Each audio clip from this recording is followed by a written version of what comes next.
अगर आपने भी कोई बीमा पॉलिसी ले रखी है तो ये खबर आपके लिए बहुत जरूरी खबर है। दोस्तों, हम अक्सर बीमा पॉलिसी करवा लेते हैं लेकिन कंपनियां क्लेम देने में नाटक करती हैं। अगर आपकी बीमा कंपनी भी क्लेम देने में महीनों लगाती है और बार बार ऑफिस के चक्कर कटवाती है तो अब ये खेल बदलने वाला है, क्योंकि IRDAI ने बीमा कंपनियों पर एक ऐसा सख्त सिकंजा कसा है जिससे वो अब 15, 30 और 60 दिनों में क्लेम का पूरा हिसाब देंगी। दोस्तों, बीमा पॉलिसी लेते टाइम हर इंसान यही सोचता है कि जरूरत पड़ने पर कंपनी उसका साथ देगी, लेकिन अक्सर होता इसका उल्टा है।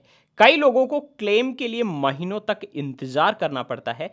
कई बार कंपनियां फाइल इधर से उधर घुमाती हैं और कुछ मामलों में तो ग्राहक थक हार कर क्लेम ही छोड़ देता है। लेकिन दोस्तों, अब ऐसा करना बीमा कंपनियों के लिए आसान नहीं होगा, क्योंकि बीमा नियामक संस्थान IRDAI यानी insurance regulatory and development authority of India ने कंपनियों पर सख्त नियम लागू कर दिए हैं। इन नए नियमों का मकसद ये है कि ग्राहकों को तेज, पारदर्शी और भरोसेमंद सेवा देना। अब आपको बताते हैं कि इन नए नियमों में क्या क्या बदलाव हुए हैं। सबसे बड़ा बदलाव क्लेम सेटलमेंट को लेकर किया गया है। अब बीमा कंपनियों को तय समय सीमा के भीतर क्लेम की पूरी जानकारी देनी होगी। IRDAI के नए निर्देशों के मुताबिक कंपनियों को 15, 30 और 60 दिनों के अंदर ये बताना होगा कि कितने क्लेम मंजूर हुए, कितने रिजेक्ट हुए और कितने मामलों में अभी भुगतान बाकी है। यानी अब कंपनियां ग्राहकों को लंबे समय तक अंधेरे में नहीं रख पाएंगी। हर जानकारी रिकॉर्ड में होगी और ग्राहकों तक पहुंचती रहेगी। इतना ही नहीं,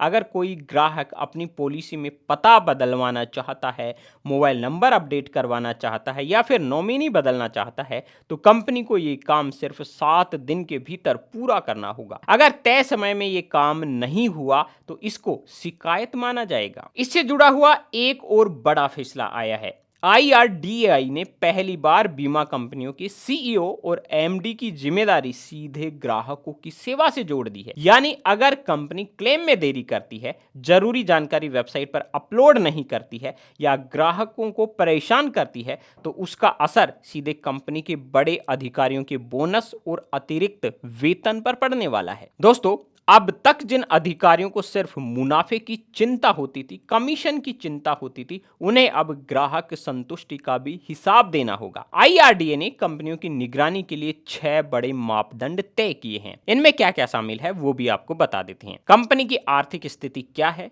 पॉलिसी की पूरी और सही जानकारी देना, क्लेम सेटलमेंट का रिकॉर्ड अपडेट करना, शिकायतों का निपटारा करना, लेखा नियमों का पालन करना और ग्राहकों को गुमराह करने वाले तरीकों पर नजर रखना। यानी अब कंपनियां सिर्फ विज्ञापन दिखाकर ग्राहकों को भ्रमित नहीं कर पाएंगी। विशेषज्ञों का मानना है कि इन नियमों के लागू होने के बाद बीमा सेक्टर में बड़ा बदलाव देखने को मिलेगा। क्लेम प्रक्रिया पहले से ज्यादा तेज और आसान हो जाएगी, ग्राहकों का भरोसा बढ़ेगा और कंपनियों पर पारदर्शिता बनाए रखने का दबाव बनेगा। दोस्तों, इससे आम लोगों को सच में काफी हद तक फायदा होने वाला है, क्योंकि अब हर चीज रिकॉर्ड में होगी, समय सीमा तय होगी और देरी होने पर जवाबदेही भी तय होगी। यानी अब कंपनियां ग्राहकों को महीनों तक परेशान करके आसानी से बच नहीं पाएंगी। तो दोस्तों, आपको क्या लगता है, IRDAI के ये नए नियम लागू होने के बाद में क्या बीमा कंपनियां अपनी मनमानी रोक पाएंगी? अपनी राय हमें कमेंट में जरूर बताएं। दोस्तों, आप देख रहे हैं BN Hindi news. BN Hindi news पर अब रोजाना सुबह 5 बजे देखिए दिन भर की टॉप 100 हेडलाइंस। इसके लिए आपको क्या करना है, यूट्यूब में सर्च कीजिए BN हिंदी न्यूज और हमारा जो चैनल आ रहा है उसको सब्सक्राइब कर लीजिए, बेल आइकन को प्रेस कर लीजिए। यहां पर मिलेंगे आपको दिन भर की टॉप ट्रेंडिंग खबरें सबसे पहले। इस वीडियो को लाइक कर दीजिए और शेयर कर दीजिए।